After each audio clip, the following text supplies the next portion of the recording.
Okay, good evening. कैसे हैं आप लोग? आशा है बढ़िया होंगे, सब ठीक ठाक होगा। ठीक है भाई, चलिए जैसा हमने आपसे प्रॉमिस किया था कि आपकी क्लास जो है वो 1857 के विद्रोह के बहुत अच्छे सवालों पर रहेगी। ठीक है, बहुत जरूरी है कि आपके सवाल जो हैं वो हम देख सकें, आपको समझा सकें।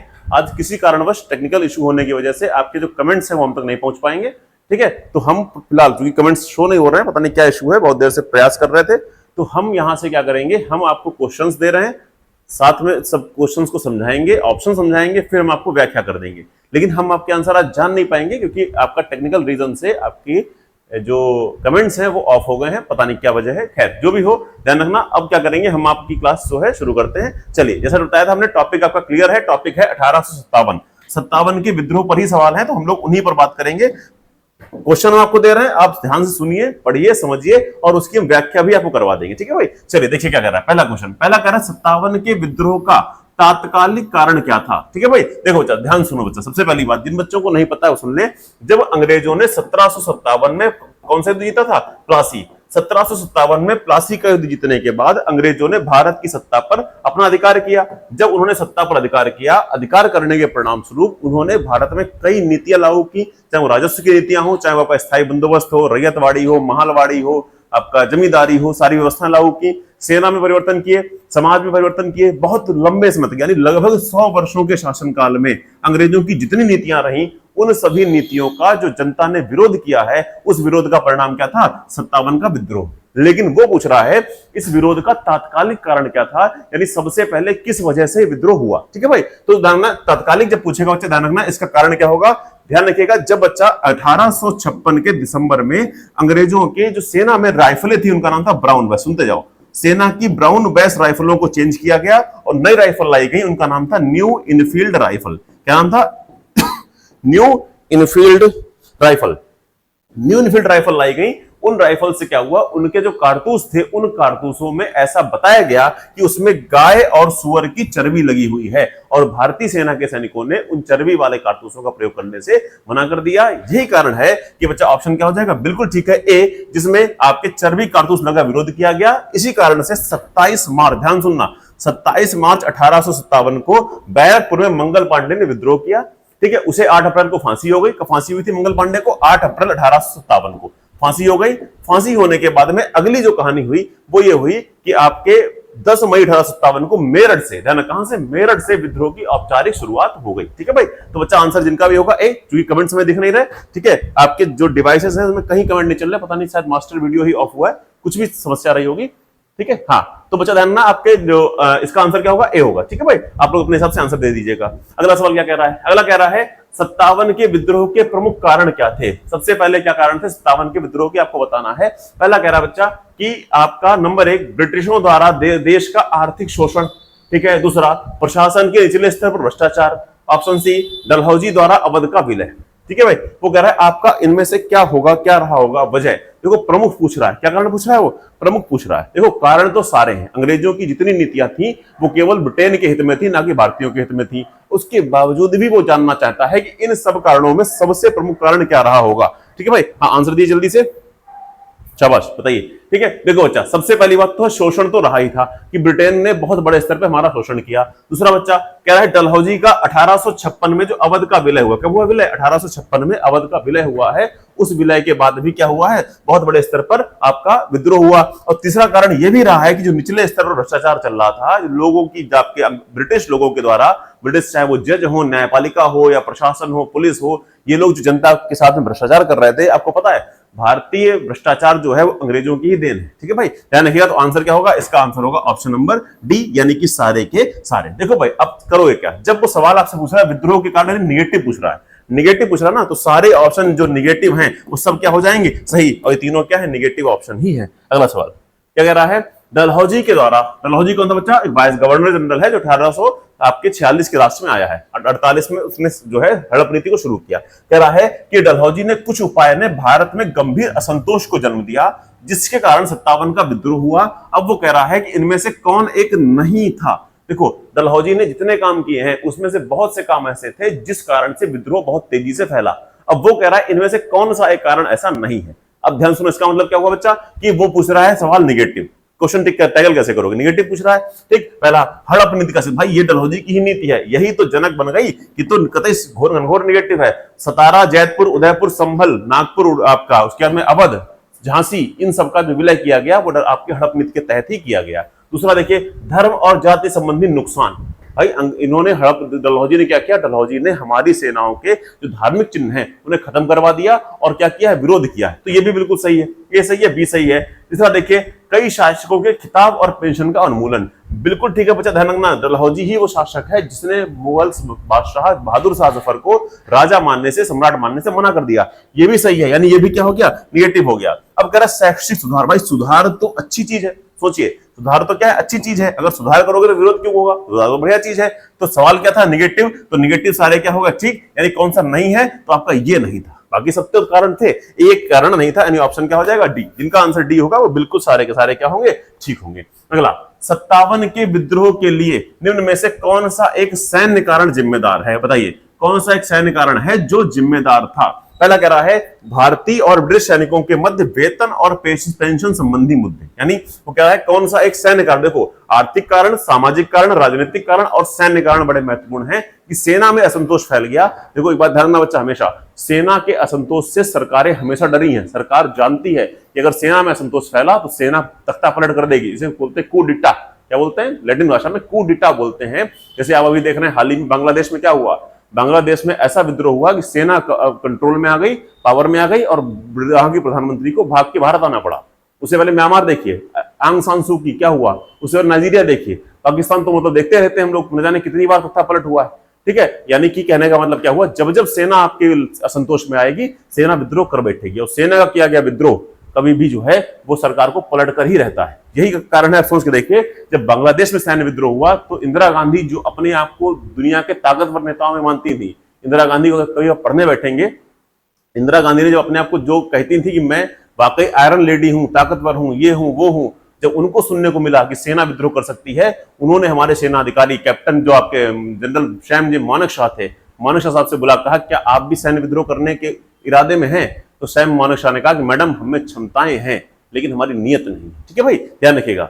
चलिए अगला देखिए, ताकत है पर नियत नहीं है, उनका स्टेटमेंट है। सवाल क्या कह रहा है, कौन सा जिम्मेदार था? पहला भारतीय और ब्रिटिश सैनिकों के मध्य वेतन और संबंधी मुद्दे। अगला हड़प नीति का सिद्धांत। अगला कह रहा है जॉन लॉरेंस की हस्तक्षेप की नीति और इनाम आयोग की स्थापना। भाई सैनिकों की बात कर रहा है तो आंसर क्या होगा, सैनिकों के मध्य जो वेतन और पेंशन संबंधी मुद्दे थे। कारण क्या बच्चा है कि आपकी जो भारतीय सैनिक थे उनका वेतन कम था, सुविधाएं कम थी और उनको सम्मान भी नहीं मिलता था। वहीं ब्रिटिश सैनिकों का वेतन भी अधिक था और उनको सम्मान क्या था, ज्यादा मिलता था। ठीक है भाई, ध्यान रखिएगा। चलिए अगला सवाल देखिए, अगला सवाल क्या कह रहा है? सवाल कह रहा है आपका 57 के विद्रोह के कारणों के बारे में निम्न कथनों पर विचार करिए। ठीक है भाई, 57 के विद्रोह में क्या हुआ उस पर आपको क्या करना है, कथन पर विचार करना है। पहला कह रहा है निसंतान राजाओं को बच्चा गोद लेने की समाप्ति कर दी गई। ठीक है, अगला क्या कह रहा है, भारतीय प्रजा को नीचा दिखाने की ब्रिटिश नीति बनाई गई। अगला अंग्रेजी और भारतीय सैनिकों के बीच भेदभाव हो गया। अगला सामाजिक सुधार और ईसाई धर्म में परिवर्तन। ठीक है, कह रहा कितने कथन सही हैं। अब ध्यान सुनो बच्चा, वो कह रहा 57 के विद्रोह के कारण क्या रहे। भाई मेरे लाल ये सब के सब कारण हैं, सोचिए, इसी को बोलते हैं हड़प नीति। हड़प नीति क्या थी, जिन शासकों की वास्तविक संतानें नहीं हैं वो किसी भी संतान को गोद नहीं ले पाएंगे। अगला भारतीय प्रजा को नीचा दिखाने की ब्रिटिश नीति। ठीक है, भारतीय जनता को हमेशा नीचा दिखाया गया। आप सोचिए मुंबई के, दिल्ली के कुछ ऐसे होटल्स थे, मुंबई की होटलों के बाहर बोर्ड लगे होते थे कि dogs and Indians are not allowed, यानी इस होटल में कुत्तों का और भारतीयों का घुसना मना है। अर्थात उसकी तुलना किससे हो रही, हमारी तुलना जानवरों से की जा रही थी। जबकि वही होटल जो है वो किसी भारतीय राजा महाराजा का रजवाड़े का पैलेस महल हुआ करता था। ठीक है, अगला अंग्रेजी भारतीय सैनिकों के बीच भेदभाव, बिल्कुल ठीक बात है। अगला जो ईसाई धर्म में परिवर्तन हुए, देखो बच्चा ध्यान रखना, 1813 का चार्टर एक्ट आया था और उस चार्टर एक्ट के द्वारा क्या हुआ कि भारत में ईसाई धर्म के लोगों को प्रवेश करने की अनुमति मिल गई। तो परिणाम क्या निकला कि उन सब लोगों ने भारत में परिवर्तन किए हैं। आंसर होगा ये सारे के सारे, जिनका भी आंसर डी रहा होगा वो सबके सब सही है। ठीक है भाई, हम कमेंट नहीं देख पा रहे पर आप लोग अपना आंसर प्रॉपर देते रहिए। अगला 57 के विद्रोह के विषय में कौन सा एक कथन सत्य है, कौन सा कथन है जो सही है 57 के विद्रोह के बारे में। ठीक है, देखिए पहला क्या कह रहा है कि यह राजाओं, नवाबों और तालुकों द्वारा सावधानी पूर्वक संगठित और नियोजित विद्रोह था। दूसरा, अफवाहों और भविष्यवाणियों ने इसके विस्तृत होने में भूमिका नहीं निभाई। अगला, अंग्रेज विद्रोहियों को शीघ्रता पूर्वक आसानी से नियंत्रित करने में सफल रहे। अगला कह रहा है उपयुक्त में से कोई नहीं, यानी कोई भी सत्य नहीं है। आंसर दिए, क्वेश्चन नंबर 6 का आंसर क्या होगा आपके हिसाब से? ठीक है भाई, हाँ शाबाश, बहुत बढ़िया। बताइए कौन सा कथन था? ठीक, देखिए जो भी बच्चे आंसर दे रहे हैं हमारे हिसाब से संभवतः इसका आंसर आप गलत देंगे। जो भी आप आंसर देंगे वो गलत हो जाएगा। कारण क्या है, क्वेश्चन को ध्यान समझिए। वो कह रहा है कौन सा सत्य था? 57 का जो विद्रोह है वास्तव में बच्चा वो क्या था, वो राजाओं का, नवाबों का और तालुकेदारों का ही विद्रोह था। ठीक है, ये एनसीईआरटी का स्टेटमेंट है, हमारा नहीं है। कक्षा 9 की, कक्षा 10 की एनसीईआरटी में सवाल लिखा हुआ है, जो एनसीईआरटी मानती है कि वास्तव में इसका आंसर ए होगा। जो हमको भी पहली बार लगा, पता नहीं ऐसा क्यों माना, लेकिन खैर इसको चूंकि एनसीईआरटी ने माना है, इसको भी हम मान के चलते हैं। उसकी वजह ध्यान सुनो, वजह क्या है? जब उसकी व्याख्याओं को पढ़ोगे, एनसीईआरटी को पढ़ोगे, तो एनसीईआरटी कहती है कि वास्तव में इस विद्रोह को जनता ने शुरू नहीं किया, इस विद्रोह को राजाओं ने शुरू किया। जनता ने राजा का समर्थन किया। ध्यान सुनिए, झांसी की जनता ने रानी लक्ष्मीबाई का समर्थन किया है, केवल वो समर्थन में थी। वो भी चाहती थी कि हमारी रानी को सिंहासन से ना उतारा जाए। जहां लखनऊ की जनता ने बेगम हैरत महल का सपोर्ट किया। ध्यान रखिएगा, आंसर क्या हो जाएगा? इसका सही आंसर हो जाएगा ऑप्शन नंबर ए। ठीक है भाई, अगला सवाल कह रहा है 57 की क्रांति में धार्मिक कारणों के संबंध में नीचे कथनों पर विचार करिए। करो भैया, विचार क्या करना है, कौन सा सही, ऐसे टिक करेंगे कौन सा सही है, ये विचार करना है। देखिए पहला कह रहा है ईसाई मिशनरियों के द्वारा हिंदुओं और इस्लाम धर्म पर तीखा प्रहार किया गया। बिल्कुल ठीक बात है बच्चा। 1813 में जब से ईसाई मिशनरी आ गए, ईसाई मिशनरी का मतलब ऐसे लोग जो क्या कर रहे हैं, जो हमारे भारतीय लोगों का ईसाई धर्म में परिवर्तन करवाते थे। ईसाई मिशनरियों का क्या हुआ है, प्रहार किया गया है, उस कारण से विद्रोह को, भावना को प्रबलता मिली। अगला कह रहा है मंदिर और मस्जिदों की जमीनों पर कर लगाए। यानी सरकार ने क्या किया, अंग्रेजों ने क्या किया, मंदिर और मस्जिदों की जमीनों पर टैक्स लगाने शुरू कर दिए। तीसरा कह रहा है ब्रिटिश सरकार के द्वारा भारतीय समाज सुधारकों की सलाह पर सामाजिक कुरीतियों के विरुद्ध कानून बनाना उपयुक्त में से कितने कथन सही हैं? ठीक है भाई, मतलब क्या कह रहा है कि ब्रिटिश सरकार का भारतीय समाज सुधारकों की सलाह पर जो है सामाजिक कुरीतियों के विरुद्ध कानून बनाना, क्या यह भी कारण रहा है ना? ठीक है, आंसर दिए, क्वेश्चन नंबर 7 का आंसर क्या होगा? ठीक है भाई, चलिए बहुत बढ़िया। हम प्रयास में, क्या पता हमें आपके कमेंट्स एक दो दिख जाएं, जो कि हमको दिख नहीं रहे हैं। पूरा आपके यहां से मामला ही गायब है। ठीक है, हाँ शाबाश।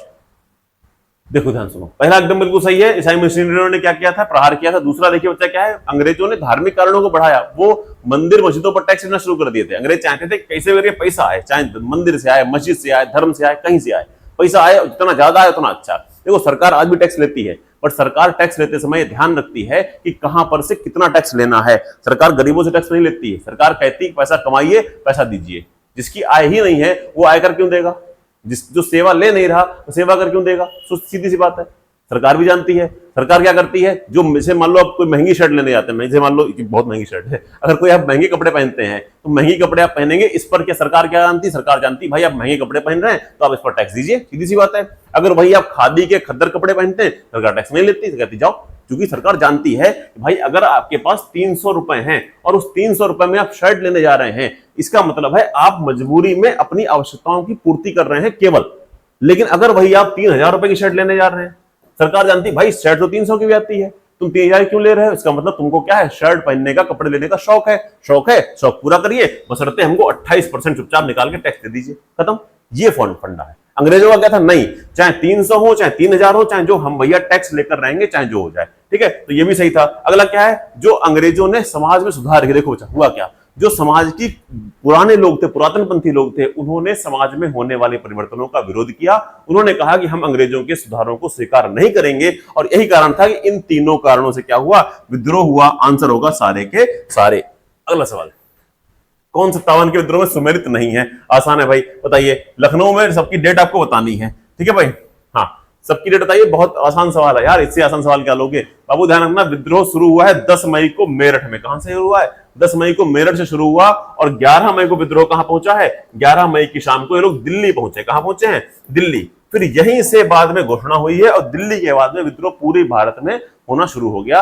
ध्यान रखना, अब जब विद्रोह 11 की शाम को दिल्ली पहुंचा है, तो 11 को झांसी कहां से आ जाएगा? गलत है, क्या आंसर हो जाएगा? झांसी में विद्रोह हुआ है 5 जून का विद्रोह हुआ है, 5 जून को हुआ है विद्रोह झांसी में रानी लक्ष्मीबाई के नेतृत्व में। अब लखनऊ में कौन था? हजरत महल। मेरठ में कौन था? कदम सिंह। और बैरकपुर में कौन था? मंगल पांडे। बैरकपुर में कौन था? मंगल पांडे, जो कहां के रहने वाले थे? बलिया के। ठीक है, अगला सवाल क्या कह रहा है, कथनों पर विचार करिए। करो भाई विचार, क्या विचार करना है? कौन सही नहीं है, इसलिए कहते हैं ऐसे पढ़ा करो। नहीं पूछ रहा है, ध्यान रखना। क्या कह रहा है? मंगल पांडे ने बलिया में विद्रोह किया। अब सुनो ध्यान से, गड़बड़ क्या है? मंगल पांडे बलिया के रहने वाले थे, बलिया के निवासी थे। विद्रोह कहां किया है? अभी जस्ट पीछे आ चुका है, बैरकपुर में। बैरकपुर यानी कि बंगाल में विद्रोह किया है। रहने वाले कहां के हैं? बलिया के। इन्होंने 9 मई 1857 को फांसी दी गई। इनको फांसी कब हुई है? 9 मई 1857 को। ये भी गलत है, अभी बताया था फांसी कब हुई है?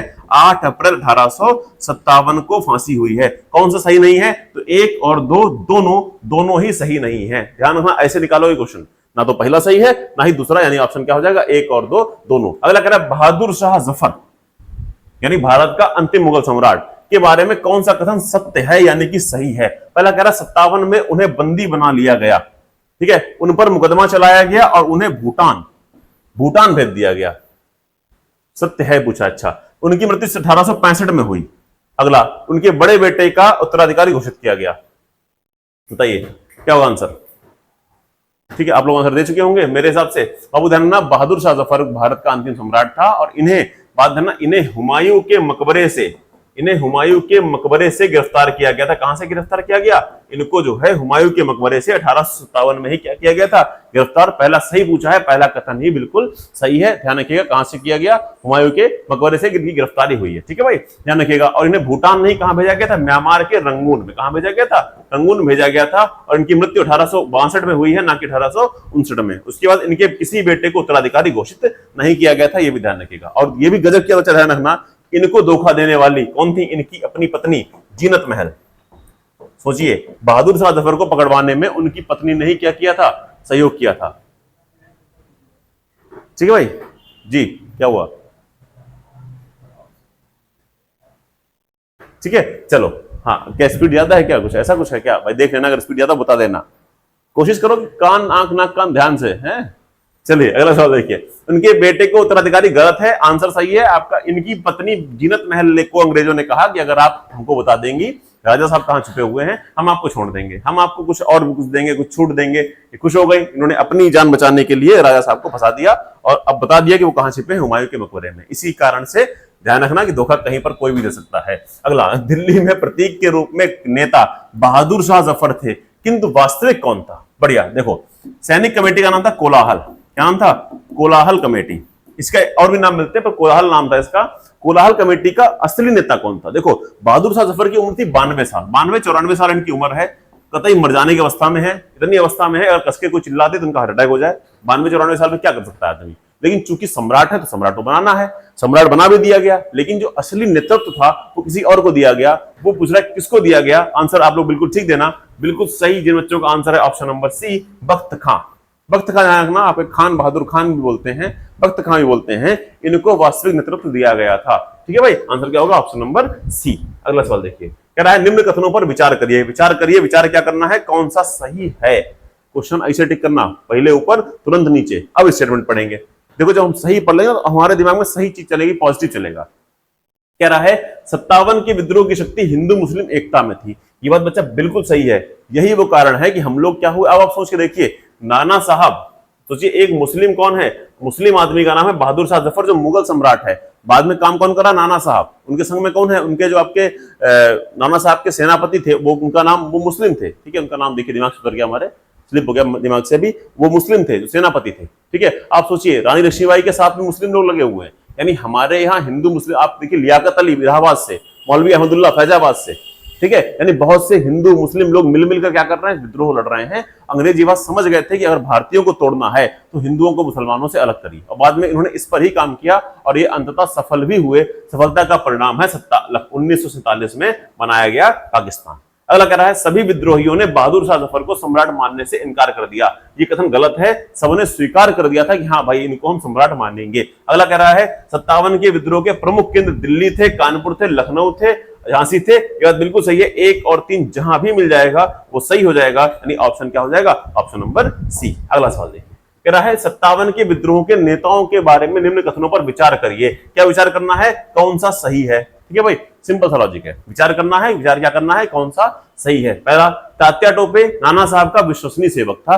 बिल्कुल ठीक बात है। तात्या टोपे, ध्यान बच्चा, तात्या टोपे वो सैनिक था जो राणा साहब के सेनापति थे। इनका नाम था रामचंद्र पांडुरंग। क्या नाम था? रामचंद्र पांडुरंग। और ये बच्चा कई बार, ध्यान रखना, ये पहले नाना साहब के साथ में लड़े, जब नाना साहब हार गए तो ये झांसी गए, लक्ष्मीबाई के साथ में लड़े, लक्ष्मीबाई के साथ लड़ते लड़ते ग्वालियर तक गए, ग्वालियर में लड़े और वहां इनके मित्र थे मान सिंह, मित्र मान सिंह ने इनको धोखा दिया और शिवपुरी के जंगलों से गिरफ्तार कर लिए गए। बाद में इनको फांसी भी हो गई। 57 के विद्रोह की आखिरी फांसी तात्या टोपे को ही हुई है। अगला, बरेली में खान बहादुर खान ने आपके विद्रोह किया था। बिल्कुल ठीक बात है, बरेली यानी कि रोहलखंड में इन्होंने किया था। तीसरा कह रहा है कौन सा कथन सही है भाई? दोनों ही सही है, बिल्कुल ठीक बात है। आंसर क्या हो जाएगा? Option number C. देखो सवाल आसान है, कठिन नहीं है, लेकिन आप ध्यान से देखिए, एक सवाल में दो दो सवाल है। ये नया पैटर्न है, एनसीईआरटी इसको फॉलो कर रही है कि एक सवाल में दो दो सवाल पूछेगा और आयोग भी डिट्टो यही पकड़ के चल रहा है, एक सवाल में दो दो सवाल निकाल कर दे रहा है। अगला सवाल, शाहमल उन नेताओं में थे, शाहमल कौन थे? उन नेताओं में थे जिन्होंने 57 के विद्रोह में महत्वपूर्ण भूमिका निभाई। इनके बारे में कौन सा कथन असत्य है? ध्यान सुनो, असत्य का मतलब कौन सा कथन गलत है, ध्यान से सुनिएगा और आप देखो इसी बेस पे आंसर दीजिए। कौन सा कथन शाहमल के बारे में सही है, कौन सा कथन गलत है? क्वेश्चन नंबर 14 का आंसर दीजिए। पढ़िए, क्वेश्चन बड़ा है। पानी है कहीं यहाँ पर? देखो भाई, टेक्निकल टीम में कोई बैठा तो पानी पिला दे एक बार, ठीक है।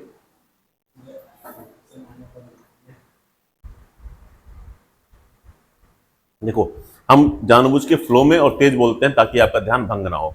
हम चाहे बात को काट काट कर रोक रोक के बोल सकते हैं, धीमे बोल सकते हैं, पर उससे आपका फ्लो टूटेगा।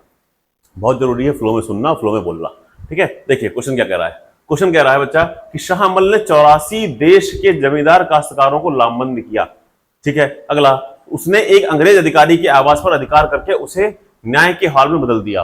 अगला, जुलाई 1860 में युद्ध में मारा गया। कौन सा कथन असत्य है? बताइए। असत्य पूछ रहा है, गलत पूछ रहा है? हाँ ठीक है भाई, बताइए।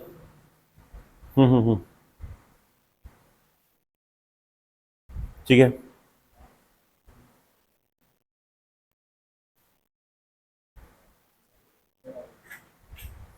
हाँ बहुत बढ़िया। देखो शाहमल हमारे लिए इंपॉर्टेंट पता है क्यों? शाहमल इंपॉर्टेंट इसलिए है क्योंकि ये उत्तर प्रदेश से थे। उत्तर प्रदेश का जो मेरठ वाला एरिया ना, वहां से आते थे शाहमल।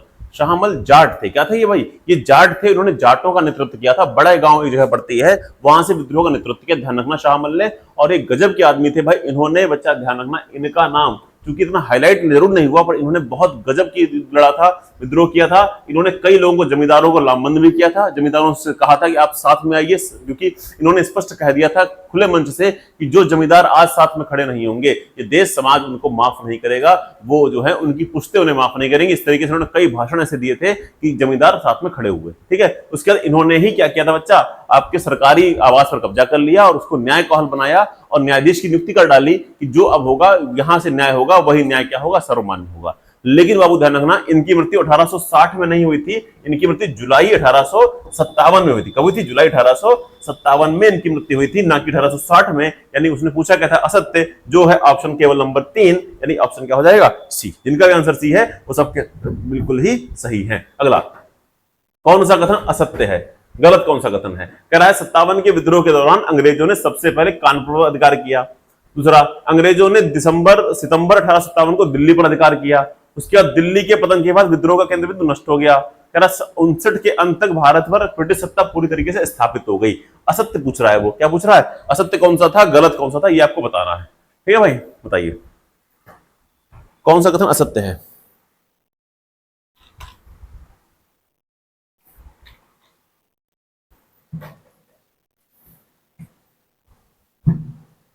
देखो ध्यान सुनो बच्चा, सबसे पहली बात ध्यान रखना, विद्रोह हुआ कहां था? मेरठ में। विद्रोह मेरठ में हुआ। मेरठ तो छूट गया पीछे। फिर विद्रोह कहां पहुंचा है? दिल्ली। दिल्ली क्या है? राजधानी। अंग्रेज ये बात जानते थे कि जब तक आप दिल्ली पर वापस अधिकार नहीं कर लेते, तब तक आप भारतीयों को हरा नहीं पाएंगे, कि वो राजधानी में सेंट्रल में बैठे हुए हैं। इसलिए ध्यान रखना, सबसे पहला क्षेत्र जिस पर अंग्रेजों ने वापस अधिकार किया वो कानपुर नहीं था, वो मेरठ था। वो दिल्ली था। वो क्या था? वो दिल्ली था। यानी कि ऑप्शन क्या हो जाएगा? ऑप्शन पूछ रहा है, असत्य पूछ रहा है, पहला ही हो जाएगा कि पहला अधिकार मेरठ या कानपुर पर नहीं बल्कि दिल्ली पर किया गया था। ये आप ध्यान रखिएगा। अगला सवाल सुमेलित करना है भाई, करो। बहुत आसान सवाल है, करो सुमेलित जल्दी से। कमेंट्स हमको दिखे ना दिखे, 2 मिनट का टाइम तुम्हारे पास है, सुमेलित करो। बताइए 57 के विद्रोह क्रांतिकारी, ये स्थान बताने। यार आसान सवाल है। बख्त खां, अहमदुल्ला, कुंवर सिंह, नाना साहब। नाना साहब ज्यू, कुंवर सिंह ज्यू, सॉरी ये ज्यू गलत हो गया, वापस आओ। ये ज्यू जाएगा, कहां जाएगा, यहां जाएगा। बग अहमदुल्ला ज्यूम, अवध या फैजाबाद, बख्त कहां, ज्यूम, कहां गया, सॉरी ये फिर ज्यूम गलत हो गया। अरे भाई ज्यूम वापस जाओ, या हाँ अहमदुल्ला हो गया, अरे ये रहे यार, और सब गड्ढमड्ढ हो गया भाई। सुनो यार, इसीलिए कहते हैं पुरानी फिल्में नहीं देखनी चाहिए, ज्यूम की बंद करो, सीधे आओ। वक्त कहाँ थे भाई, ये थे दिल्ली में, अहमदुल्ला कहाँ थे, अवध में, कुंवर सिंह कहाँ थे, आपके आरा में, नाना साहब कहाँ थे, कानपुर में। मैच कर लेना, जो भी आएगा आंसर, आंसर आएगा पहले का 4, आ गया आंसर, खत्म। 4 1 3 2, हाँ 4 1 3, डी का 2, ठीक है। अगला सवाल देखिए क्या कह रहा है, 57 के विद्रोह के बारे में विचार करिए। कह रहा है कि यह विद्रोह बहुत व्यापक क्षेत्र में फैला और इससे जनता का समर्थन प्राप्त था, फिर भी यह विद्रोह पूरे भारत में या भारतीय समाज के सभी अंगों के वर्गों के अपने विद्रोह के बारे में नहीं ले सका। यानी वो कह रहा बच्चा विद्रोह के बारे में कह रहा है कि जो वास्तव में विद्रोह था, वो विद्रोह उठा तो बहुत तेज, लेकिन वो विद्रोह पूरी तरीके से फैल नहीं पाया। ठीक है भाई, ध्यान रखना, विद्रोह जो है फैल नहीं पाया। क्यों नहीं फैल पाया उसकी बात कर रहा है, आप ध्यान रखना, क्योंकि उसकी वजह क्या रही, उसकी वजह हुई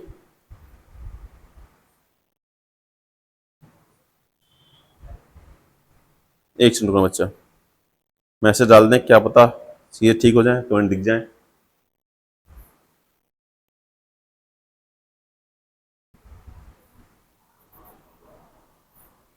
ठीक है, चलिए देखो बच्चा, तो क्या हुआ, विद्रोह कह रहा है बिल्कुल ठीक है, बात ध्यान रखना, ये बात सही है, विचार क्या करना है, कौन सा कथन सही नहीं है। अगला कह रहा है इंडिया सिंधिया होलकर निजाम ने विद्रोह का समर्थन प्रदान किया। भैया ये गलत है, अगर ये सुअर समर्थन कर देते, ये नालायक समर्थन कर देते तो हम विद्रोह शायद जीत जाते।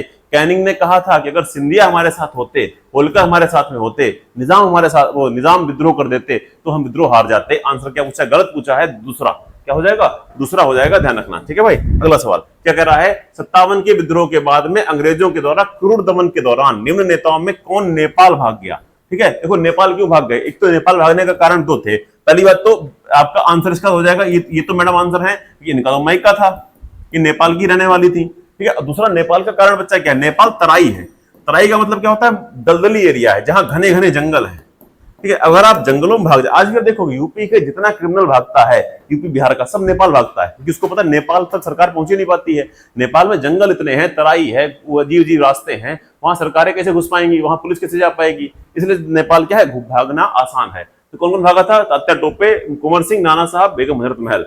बताइए क्या हो जाएगा आंसर, ये भी सही हो जाएंगे, ये भी सही हो जाएगा, यानी 1 और 2 बिल्कुल सही है। कुंवर सिंह ये भी सही है, नाना साहब ये भी सही है, यानी आंसर क्या हो जाएगा, ये सबके सब भाग गए थे, सबके सब क्या थे, सब नेपाल भागे थे।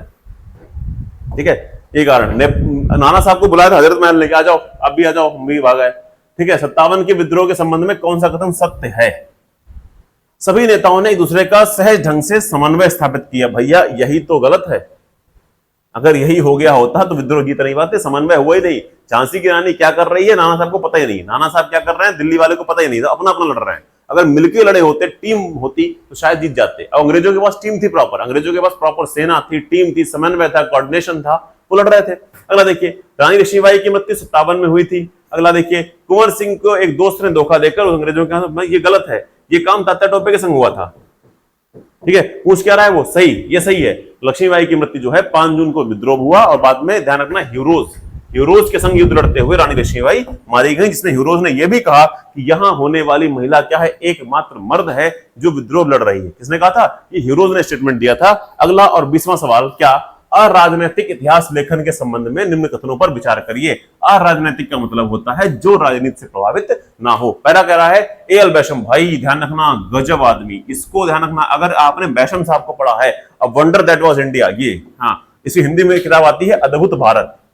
समय मिले इतिहास पढ़ने का शौक हो, जो लोग हमारे ऐसे कुछ व्यूअर्स हैं हमारे पास जो स्टूडेंट नहीं है, अपना बस शौक के लिए पढ़ रहे हैं, वो ध्यान रखना, किताब पढ़िएगा अद्भुत भारत, ए.एल. बैशम की, a wonder that was India. मतलब प्राचीन इतिहास को पढ़ना है, समझना है, जानना है, ये किताब आपके लिए एक बेसिक फंडामेंटल बन जाएगी। हम लोग चूंकि पढ़ी है इसलिए हम आपसे कह सकते हैं। ठीक है, बैशम साहब के अनुसार अतीत का अध्ययन जिज्ञासा और आनंद के लिए होना चाहिए। अगला कहना, यह पुस्तक 1941 में प्रकाशित की गई, इसके बारे में बताना है। देखो बच्चा, ये सवाल ऐसे डायरेक्ट तो नहीं आएगा, सवाल डायरेक्ट नहीं आएगा, लेकिन हाँ सवाल इंपॉर्टेंट बन जाता है ए.एल. बैशम साहब का, कि ए.एल. बैशम के बारे में आप क्या जानते हैं, क्या कहते हैं। ठीक है, अच्छा चलो बताओ भाई क्या होगा आंसर इसका। यह पुस्तक जो है 1941 से प्रकाशित हुई थी। यह पुस्तक अंडर दैट वाज इंडिया लिखी गई। आंसर बच्चा होगा, यह आंसर गलत है। इसका आंसर होगा 1 और 2, केवल 2। ये 41 में नहीं है, ये पुस्तक बहुत बाद में आई है। होमवर्क ये है, अब आप बताओगे ये किताब कब आई है, कमेंट में नीचे डाल दीजिएगा। कमेंट अपने, हम आपका जिसका आंसर सही होगा वो कमेंट पिन करवा देंगे कि ये पुस्तक कब प्रकाशित हुई है, ये आपको होमवर्क में बताना। ठीक है भाई, ये रहे आपके आज के 20 सवाल। हाँ ठीक है भाई, ध्यान रखना किसी कारणवश कमेंट्स हमको शो नहीं हो पाए। ठीक है, प्रयास करेंगे कि हम, चूंकि कमेंट्स हालांकि भी दिख जाएंगे हमको बाद में। ठीक है, तो जैसे कमेंट दिखते हैं उस पर हम लोग बात कर लेंगे। तो आज की क्लास आपकी हो गई। कल का टॉपिक आपको बता दे रहे, अगली क्लास जो हम लेंगे वो टॉपिक होगा सामाजिक एवं धार्मिक पुनर्जागरण, जिसमें हम राजा राम मोहन राय, विवेकानंद, स्वामी दयानंद सरस्वती, इन सब के बारे में पढ़ेंगे। इन्होंने क्या क्या सुधार किए, कैसे कैसे चीजें हुई। ठीक है भाई, क्लास समझ में आ गई होगी आशा है। आधुनिक इतिहास पढ़ते रहिए, बहुत महत्वपूर्ण है। कई सवाल आपके आते हैं, ध्यान रखिएगा। ठीक है, चलिए पढ़ते रहिए, खुश रहिए।